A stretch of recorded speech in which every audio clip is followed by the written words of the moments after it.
Hi everyone, সবাইকে study for education চ্যানেলের পক্ষ থেকে স্বাগত জানাই। আজকে আমরা আলোচনা করব এডুকেশনাল স্ট্যাটিস্টিক অর্থাৎ শিক্ষায় রাশিবিজ্ঞান। সেই শিক্ষায় রাশিবিজ্ঞানের কয়েকটা ক্লাস অলরেডি আমি আলোচনা করে দিয়েছি, আজকে তারই একটি পার্ট। তো আজকে আমি যেটা আলোচনা করব সেটা হলো প্রথমত ট্যালি কি, ট্যালি কিভাবে নির্ণয় করতে হয়, পরিসংখ্যান কি এবং পরিসংখ্যান বিভাজন কি অর্থাৎ ফ্রিকোয়েন্সি ডিস্ট্রিবিউশন কি, এবং সাথে সাথে ক্লাস ইন্টারভেল কি। এগুলো খুব ছোট ছোট বিষয়, কিন্তু এগুলো সবার ক্ষেত্রে অর্থাৎ যারা এইচএসএ পড়ছো তাদের জন্য, সাথে সাথে যারা গ্র্যাজুয়েশনে ভর্তি হয়েছে তাদের ক্ষেত্রে, এবং ডিএলএড বিএড যা পড়ছো তাদের সবার জন্য কিন্তু এটা খুবই গুরুত্বপূর্ণ। অর্থাৎ এডুকেশন সাবজেক্টের সঙ্গে রিলেটেড সমস্ত স্টুডেন্টদের জন্য এই ক্লাসগুলো খুবই ইম্পর্টেন্ট, কারণ এই বিষয়গুলো যদি তোমরা জানো তাহলে স্ট্যাটিস্টিকের প্রতিটা জিনিস তোমরা কিন্তু বুঝতে পারবে। আর এগুলো যদি তোমাদের গ্যাপ থেকে যায়, বাট এগুলো তোমরা যদি ভালোভাবে না বুঝতে পারো তাহলে কিন্তু পরবর্তীকালে স্ট্যাটিস্টিকের আর যে ম্যাথগুলো রয়েছে বা অন্যান্য বিষয়গুলো রয়েছে সেগুলো কিন্তু বুঝতে তোমাদের ভীষণ প্রবলেম হবে। তো চলো ক্লাসটি শুরু করি। তবে তার আগে যারা চ্যানেলটি এখনো সাবস্ক্রাইব করোনি চ্যানেলটি সাবস্ক্রাইব করে দিও এবং নিজেদের বন্ধুদের সাথে শেয়ার করে দিও যাতে সবাই উপকৃত হতে পারে। তো চলো ক্লাসটি শুরু করি। তো আমরা আলোচনা করব ট্যালি। তো ট্যালি কি এবং ট্যালি কিভাবে নির্ণয় করতে হয়, সাথে সাথে পরিসংখ্যান বিভাজন অর্থাৎ ফ্রিকোয়েন্সি ডিস্ট্রিবিউশন কি এবং কিভাবে নির্ণয় করতে হয়, সাথে সাথে শ্রেণী ব্যবধান অর্থাৎ ক্লাস ইন্টারভেল কি সে বিষয়টা নিয়েও আমরা আলোচনা করব। তো চলো ক্লাসটি শুরু করি। ট্যালি কি না, অবিন্যস্ত তথ্যগুলি যখন ছকের মাধ্যমে বিন্যস্ত করে সাজানো হয়, অর্থাৎ অবিন্যস্ত তথ্যগুলিকে একটি নির্দিষ্ট বিন্যাসে সাজানো হয় এবং প্রত্যেকটি স্কোর মানের পরিপ্রেক্ষিতে তালিকার পাশে অর্থাৎ পার্শ্ববর্তী স্তম্ভে একটি করে স্ল্যাশের মতো একটা করে দাগ দেওয়া হয়। এই দাগগুলোকেই বলা হয় ট্যালি। এই দাগগুলো কিরকম দিতে হয় না, 4টি দাগ পরপর দিতে হয়, মানে 4টি দাগ উলম্বভাবে বসাতে হয় এবং একটি দাগ অর্থাৎ 5 নম্বর দাগটি সবসময় কি কোণাকোণি ভাবে বসানো হয়। এবার এটা কিরকম হয় সেটা আমরা দেখি। এ তো গেল একটা সংজ্ঞা, এবার আমরা এটা কিভাবে নির্ণয় করতে বা কি হয় সেটা একটু দেখি। এই দেখো এখানে স্কোর দেওয়া আছে, অনেকগুলো স্কোর দেওয়া আছে, এখানে অনেকগুলো স্কোর দেওয়া আছে। এই স্কোরগুলো থেকে কিভাবে ট্যালি নির্ণয় করতে হয় সেটা আমাদের দেখতে হবে। তো দেখো এই স্কোরগুলো দেওয়া আছে, এর প্রথমত সর্বোচ্চ স্কোর এবং সর্বনিম্ন স্কোর সেটা আমাদের জানতে হবে। কি সর্বোচ্চ স্কোর কি আছে এখানে দেখো, এখানে সবচেয়ে বড় আছে 5 অর্থাৎ সর্বোচ্চ স্কোর কি 5 এবং সর্বনিম্ন স্কোর আছে তোমার এখানে 1 রয়েছে, তাহলে এখানে 1 বসবে। এবার তাহলে আমরা টেবিলের সাহায্যে এটি করতে পারি। তো প্রথমত আমি স্কোর বলে লিখে নিয়েছি, স্কোর এবং ট্যালি। এবার স্কোর গুলো দেখো, প্রথমে কত আছে, সর্বোচ্চ 5 এবং সর্বনিম্ন আছে 1। তাহলে আমরা 1 থেকে 5 পর্যন্ত এখানে লিখে নেব। তাহলে প্রথমত 1 2 3 4 5, 1 থেকে 5 পর্যন্ত লিখে নিলাম। এবার দেখো ট্যালি কিভাবে নির্ণয় করতে হয়, যে আমার এখানে প্রথমে আছে 1 কটা আছে সেটা দেখতে হবে। 1 ফার্স্ট লাইনে একটাও নেই, এখানে একটা, এখানে দুটো, তাহলে আমি দুটো ট্যালি দেব স্ল্যাশের মতো একটা করে দাগ, দুটো। তারপর আছে 2 কটা আছে, একটা, দুটো, তিনটে আছে, তাহলে এখানে 3টে দাগ দেবো, 1 2 3 হয়েছে। এবার কি আছে 3 কটা আছে, একটা, দুটো, তিনটে, 4টে, কটা আছে 1 2 3 4, 4টে আছে। এবার আমরা দেখবো 4 কটা আছে, একটা, দুটো, তিনটে, 4টে, 5টা, এখানে কটা আছে 5টা আছে। তাহলে 4টে যদি থাকতো আমরা 1 2 3 4 দিয়ে দিতাম, 5টা আছে বলে একটা কোণাকোণি উপর থেকে নিচের দিকে কোণাকোণি একটা 5, এটা থাকলে 5টা আমরা ধরে নেব, গণনা সুবিধার জন্য এরকম করা হয়। এবার দেখি 5 কটা আছে, 5 1 2 3 4 5 6টা, তাহলে কিরকম হবে 1 2 3 4 5 একে 6। এই যে নিয়মে আমরা করলাম এটা হলো ট্যালি। তো এখানে কটা আছে আমি এটা ঠিক করেছি কিনা দেখো, সবগুলো কেটে গেছে এবং এখানে সবগুলো হয়ে গেছে, তাহলে এটা ঠিক আছে। কিন্তু একটু হিসাব করে নেব, এখানে মোট কটা স্কোর ছিল, 1 2 3 4 5, 1 2 3 4, এদিকে 5 এদিকে 4, 5 4 20, তাহলে 20টা টোটাল আছে। 20টা যদি থাকে তাহলে আমাদের এখানে 20টা হবে। 3 2 5, 5 4 9, 9 5 14, 14 6 20, তাহলে এখানে কটা আছে 20টা। তাহলে আমার এই ট্যালিটা ঠিক আছে। ট্যালি কিভাবে নির্ণয় করতে হবে বুঝতে পেরেছো? এটা সহজভাবে একটা স্কোর দিয়ে বোঝালাম। পরে আমরা অবিন্যস্ত স্কোর গুলিকে আরো ভালো করে একটু দেখবো শেষের দিকে। তো চলো, এটা গেল ট্যালি। এবার আমরা আলোচনা করব পরিসংখ্যান বিভাজন বা পরিসংখ্যান কি। পরিসংখ্যান কি না, স্কোর বিন্যাসের সময় একই স্কোর সম্পন্ন শিক্ষার্থীদের ফলাফল বারবার না লিখে ওই স্কোরগুলির পাশে ব্যবহৃত সংখ্যাগুলিকে লেখা হয়। এই পুনরাবৃত্তিমূলক সংখ্যাগুলিকে পরিসংখ্যা বলে। অর্থাৎ বারবার যে সংখ্যা আছে, একটা স্টুডেন্ট 5 পেয়েছে, আরো অন্য স্টুডেন্ট 5 পেয়েছে, আরো অন্য স্টুডেন্ট 5 পেতে পারে, তো এই যে 5 করে পেয়েছে এদেরকে এক জায়গায় অর্থাৎ 5-এর সোজা কতজন পেয়েছে ততগুলো রাখবে বা তত লিখে দেবো। যেমন 5 জন স্টুডেন্ট 5 করে পেয়েছে, 5 পেয়েছে কতজন 5 জন, তাহলে 5 লিখে দিলাম। 5 পেয়েছে 5 জন, তাহলে এটা আমাকে ডবল ডবল লিখতে হচ্ছে না, কত করে পেয়েছে। এই যে ব্যাপারটা, একে বলা হয় পরিসংখ্যান। এই যে সংখ্যায় লেখা, একে কি দ্বারা চিহ্নিত করা হয়? এফ দ্বারা চিহ্নিত করা হয়। অর্থাৎ পরিসংখ্যান ফ্রিকোয়েন্সির প্রথম লেটার এফ, তাই এফ দ্বারা চিহ্নিত করা হয়। এবার এইভাবে প্রাপ্ত সংখ্যা মান গুলিকে তাদের মানে ক্রম অনুযায়ী, অর্থাৎ ছোট থেকে বড় বা বড় থেকে ছোট মানে ক্রম অনুযায়ী যখন সাজানো হয় তখন তাকে বলা হয়, সেই বিভাজনকে বলা হয় পরিসংখ্যান বিভাজন, অর্থাৎ ফ্রিকোয়েন্সি ডিস্ট্রিবিউশন। যেমন এখানে আমরা একটা স্কোর তুলে দিয়েছি, দেখো এই স্কোরটা ওই সেম স্কোর যেটা ট্যালি করেছিলাম, ওই একই স্কোর। তাহলে ট্যালি প্রথমে আমাকে করে দিতে হয়, সেই ট্যালিটা দেখো এখানে করা রয়েছে, একই ট্যালি মোট 20টা এখানে করা রয়েছে অটোমেটিক। তো এই যে স্কোর, তার পরিসংখ্যানটা কিভাবে লিখতে হয়?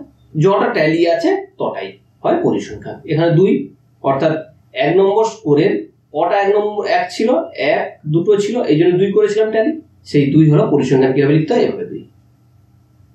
তাহলে এখানে কত হবে? 3, এখানে 4, এখানে 5, এখানে 6, তাহলে টোটাল কত ছিল? এফ সমান 20। মাথায় ঢুকলো ব্যাপারটা? একে বলা হয় পরিসংখ্যান। অর্থাৎ স্কোর বিন্যাসের সময় একই স্কোর সম্পন্ন শিক্ষার্থীদের ফলাফল বারবার না লিখে ওই স্কোরগুলির পাশে ব্যবহৃত সংখ্যাগুলিকে লেখা হয়। এই পুনরাবৃত্তিমূলক সংখ্যাকে কি বলা হয়? পরিসংখ্যান বলা হয়। এই পরিসংখ্যান কি না, এইভাবে প্রাপ্ত মানগুলিকে তাদের মানের ক্রম অনুযায়ী সাজানোর পর পরিসংখ্যানের সঙ্গে যুক্ত করে বিভাজিত করাকে বলা হয় পরিসংখ্যান বিভাজন, অর্থাৎ ফ্রিকোয়েন্সি ডিস্ট্রিবিউশন। এখানে আমরা বুঝতে পারলাম। এবার আমরা দেখব এই পরিসংখ্যান বিভাজন, কিন্তু এটা আমরা একটা পদ্ধতি করলাম। এই পরিসংখ্যান বিভাজন 2 প্রকারের হয়। কত প্রকার হয়? 2 প্রকার হয়। চলো সেই বিষয়টা দেখে নিই। প্রথমত দেখো, পরিসংখ্যান বিভাজন কত প্রকার বা পরিসংখ্যান বন্টন 2টি পদ্ধতিতে হয়। কি কি? একক স্কোর ভিত্তিক পরিসংখ্যান বন্টন, যেটা আমরা এত সময় করলাম, একটাই করে স্কোর নিয়েছিলাম। এবার শ্রেণীবদ্ধ স্কোর ভিত্তিক পরিসংখ্যান বন্টন। এই শ্রেণীবদ্ধ স্কোর ভিত্তিক পরিসংখ্যান বিষয়টাই কিন্তু আমাদের বুঝার আজকের ক্লাসের মূল বিষয়। তো একটু মনোযোগ দিয়ে শুনতে হবে। দেখো, এই পরিসংখ্যান বিভাজন করতে গেলে আমাদের শ্রেণী ব্যবধান জানতে হবে, অর্থাৎ ক্লাস ইন্টারভেল বিষয়টা কি সেটা আমাদের জানতে হবে। ক্লাস ইন্টারভেল কি না, যখন কোনো স্কোর গুচ্ছে অনেকগুলি স্কোর থাকে তখন কাজের সুবিধার জন্য স্কোরগুলিকে ক্ষুদ্র ক্ষুদ্র শ্রেণীতে আমরা ভাগ করে নিই। ক্ষুদ্র ক্ষুদ্র শ্রেণীতে আমরা ভাগ করে নিই। এই যে ক্ষুদ্র ক্ষুদ্র শ্রেণীতে ভাগ করে নিলাম, এই যে ভাগকে, একেই বলা হয় শ্রেণী ব্যবধান। তাহলে কি হলো না, যখন অনেকগুলো স্কোর গুচ্ছ থাকে সেই স্কোরগুলোকে আমাদের কাজের সুবিধার জন্য আমরা ক্ষুদ্র ক্ষুদ্র শ্রেণীতে ভাগ করে নিই। সেই শ্রেণীগুলিকে বলা হয় কি? ক্লাস ইন্টারভেল বা শ্রেণী ব্যবধান। যেমন আমরা একটা অঙ্কের সাহায্যে জিনিসটা বুঝবো, পুরো বিষয়টা ট্যালিও দেখবো এবং তার সাথে সাথে পরিসংখ্যান দেখবো, শ্রেণী ব্যবধান বুঝবো। তো চলো পুরো বিষয়টা একবার দেখে নিই। এখানে কি বলেছে দেখো, এখানে বলেছে 25 জন শিক্ষার্থী। এই 25 জন শিক্ষার্থীর প্রাপ্ত নম্বরের একটি শ্রেণী ব্যবধান আমরা দেখব, সেটা এখানে লেখা রয়েছে। তো প্রথমত দেখো, এই একটা স্কোর দেওয়া রয়েছে, এখানে টোটাল স্কোর এখান থেকে 1 2 3 করে রয়েছে, নেই। তাহলে এগুলো আমরা কিভাবে নির্ণয় করবো? সেগুলো 1 থেকে 5 এর মধ্যে ছিল, আমরা 1 থেকে 5 লিখে দিয়েছি। 1 থেকে 10 এর মধ্যে থাকলেও আমরা লিখে দিলাম 1 থেকে 20 এর মধ্যে থাকে, তাহলে কি খাতার বড় খাতার এক পা উপর থেকে নিচ পর্যন্ত হয়ে যাবে, তাই না? তাহলে সেটাকে সুবিধার জন্য আমরা শ্রেণী ব্যবধান অর্থাৎ ক্লাস ইন্টারভেলের মাধ্যমে আমরা দেখে নেব। এখানে কি করতে হবে? প্রথমত সর্বোচ্চ স্কোর এবং সর্বনিম্ন স্কোর আমাদের দেখতে হবে। দেখো এখানে সর্বোচ্চ স্কোর কি রয়েছে, 87। এর থেকে বড় কিছু আছে? দেখে নি একবার, না নেই। তাহলে সর্বোচ্চ স্কোর কি? 87, আমরা লিখে নিলাম 87। এবার আসি সর্বনিম্ন স্কোর। সর্বনিম্ন স্কোর কত রয়েছে এখানে? 62। এর নিচে কিছু আছে না নেই? তাহলে 62 কি সর্বনিম্ন স্কোর। এবার এই সর্বোচ্চ স্কোর এবং সর্বনিম্ন স্কোর থেকে আমাদের প্রসার বের করতে হবে। প্রসারটা কি আমরা আগেই জানি, যে সর্বোচ্চ স্কোর থেকে সর্বনিম্ন স্কোর বিয়োগ করলে যে সংখ্যাটা পাওয়া যায় তাকে বলা হয় প্রসার। তাহলে এখানে কি আছে? হ্যাঁ, তাহলে সর্বোচ্চ স্কোর মাইনাস সর্বনিম্ন স্কোর। এখানে কত হবে সর্বোচ্চ স্কোর থেকে বিয়োগ করলে? 5 আর এখানে 2, 25। তাহলে কত হচ্ছে? টোটাল 25। তাহলে শ্রেণীর প্রসার কত হচ্ছে? 25। তাহলে এখানে সর্বোচ্চ স্কোর এবং সর্বনিম্ন স্কোর বিয়োগ করলে আমাদের পাওয়া যাচ্ছে শ্রেণীর প্রসার। ক্লিয়ার? এবার আমাদের বার করতে হবে দৈর্ঘ্য, শ্রেণীর দৈর্ঘ্য। এই শ্রেণীর দৈর্ঘ্য বের করতে হলে আমাদের দেখে নিতে হয় আমরা কটা শ্রেণীতে বিভক্ত করব, সেটা আমাদের প্রথমে স্থির করে নিতে হয়। আমরা ধরি আমরা 7টা শ্রেণীতে বিভক্ত করব। শ্রেণীতে বিভক্ত করব কটা? 7টা শ্রেণীতে বিভক্ত করব। তাহলে 7, তাহলে কি শ্রেণীর দৈর্ঘ্য কি? তাহলে 25 ভাজিত 7, তাহলে কত হবে? এখানে দেখো 7 3 21, কম হয়ে যাচ্ছে 25 থেকে, আর 7 4 28, তাহলে 25 থেকে বেশি হচ্ছে। কত বেশি হচ্ছে? 2 বেশি হচ্ছে। 2 বেশি থাকলেও কোনো সমস্যা নেই, তাহলে আমরা এখানে 4 ধরতে পারি, আর এখানে সবসময় হবে কি প্রায়। এবার বলি যে 5 দিয়ে যদি আমরা ভাগ করতাম, যে 5টা যদি আমরা ধরে নিতাম, তাহলে কি হতো? 25 ভাজিত 5 সমান 5। এখানে শ্রেণী মানে বিভক্ত, যে শ্রেণী বিভক্ত করেছি সেখানে 5 দিতাম, এখানেও 5 হতো। এইখানে একটা প্রবলেম হতো, পরবর্তীকালে যদি আমরা শ্রেণী ব্যবধান করতে যেতাম তাহলে 5 এ 5 হয়ে যাচ্ছে, সেখানে কোনো একটা সংখ্যা 1 কমসে কম এবং এখানে বেশি রাখতে হয়। ঠিক আছে, এই যে যেমন এখানে 5 28 হয়েছিল, 2 বেশি ছিল, 25 26 27 28 3 বেশি ছিল। আর এখানে যদি আমরা 25 এ 25 করি তাহলে কিন্তু এখানে পরে শ্রেণী বিভক্ত করতে গেলে প্রবলেম হবে, সেখানে আমি দেখাবো তোমাদের প্রবলেমটা। তাই এখানে 7 নিলাম, আর 6 করলেও করতে পারতাম, কিন্তু সেখানেও একটা প্রবলেম হতো, তার জন্য আমরা এখানে একটু বেশি করে রেখেছি। তো কত? 7। তাহলে 7টা শ্রেণী হবে আমাদের। তাহলে 7টা শ্রেণী হলে আমরা দাগ টেনে নিই, টেবিলটা রেডি করি। তো সেক্ষেত্রে দেখো এখানে আমরা 7টা ধরে নিয়েছি। তাহলে সর্বোচ্চ মান কত আছে? 87 আর 62। তাহলে 62 থেকে আমরা শুরু করবো ছোট থেকে। তাহলে 62, আমরা 62 কে ধরে নেব। 62 মানে 62, 63, 64, 65। তাহলে কত থেকে? 62 থেকে 65। এবার 62 থেকে 65, তারপরে 65, এবার হবে 66। 66 থেকে কত হবে? 66 থেকে 66, এই 66 ধরে নেব, 66, 67, 68, 69, 69, তাহলে 69 হচ্ছে। এর 69 পরে কত? 70, 70 থেকে 73 হবে, তাহলে এখানে 74 হবে, 74, 75, 76, 77, কত হবে? 77। এখানে 78, 78 থেকে কত হবে? 81, এখানে 82, 82 থেকে 85, 86 থেকে 39। স্কোর বেশি নেওয়ার কারণ হলো কত? দেখো হাইয়েস্ট কত ছিল? 87, 87, 88, 89, দুটো আমাদের বেশি আছে এখানে স্কোর।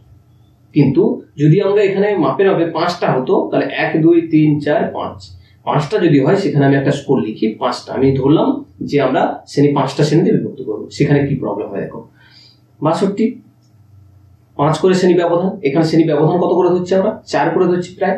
তাহলে এখানে দেখো প্রতিটা শ্রেণী ব্যবধান কত আছে, আই শ্রেণী ব্যবধান আমরা কি লিখি, আই লিখি, আই সমান 4 লিখেছি। এখানে আই সমান কত হতো, আই সমান হতো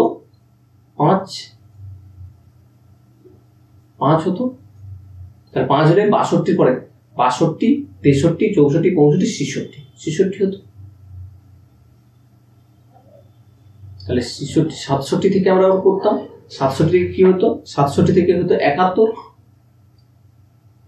72 থেকে কত হতো 76, 77 থেকে 81, 82 থেকে কত হতো 86। কটা হচ্ছে, 1 2 3 4 5টা হচ্ছে।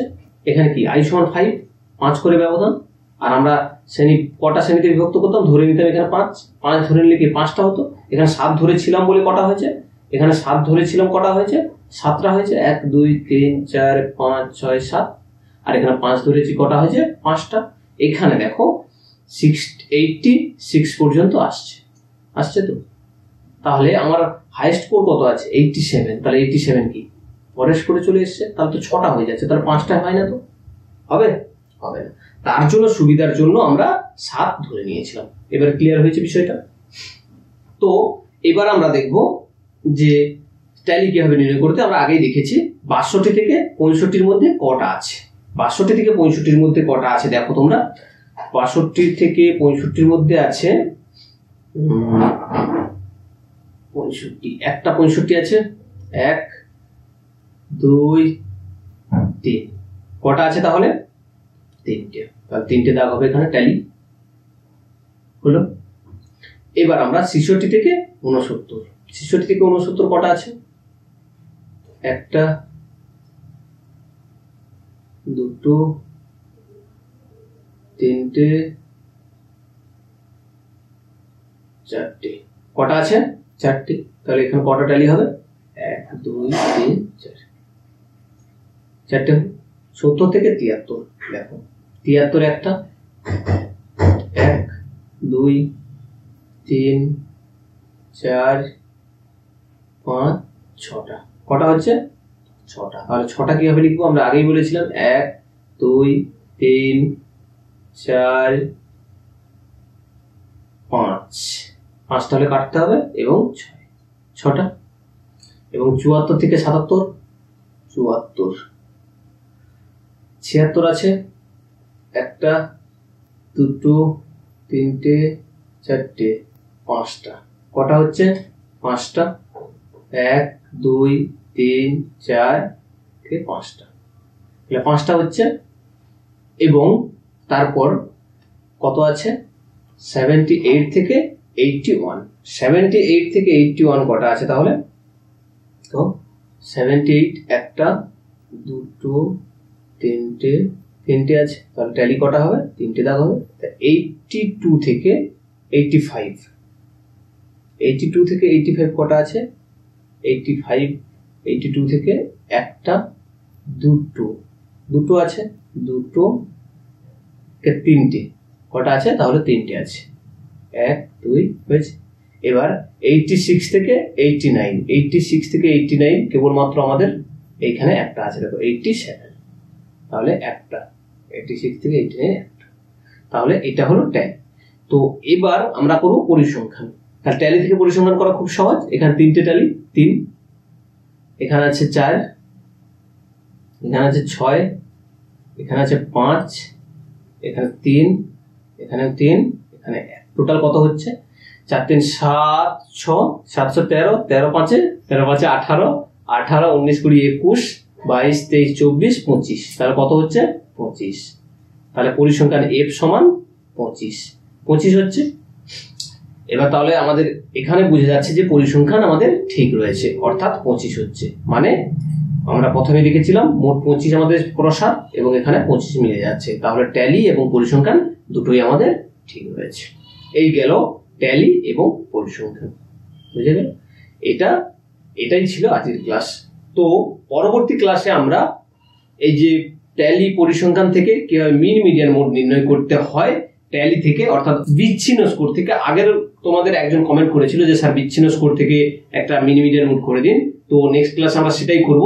এই বিচ্ছিন্ন স্কোর এবং অবিচ্ছিন্ন স্কোর কি এবং সেইগুলো থেকে কিভাবে নির্ণয় করতে হয়, ট্যালি নির্ণয় করে তারপর পরিসংখ্যান কিভাবে নির্ণয় করতে হয় সেটা নিয়ে নেক্সট ক্লাসে আলোচনা করব। আজকের ক্লাসটি এই পর্যন্ত। তার আগে যারা চ্যানেলে এখনো পর্যন্ত সাবস্ক্রাইব করনি, চ্যানেলটি সাবস্ক্রাইব করে দিও। ভিডিওটি যদি ভালো লাগে একটা লাইক করে দিও এবং কমেন্ট করতে ভুলো না। দেখা হচ্ছে নেক্সট ভিডিওতে।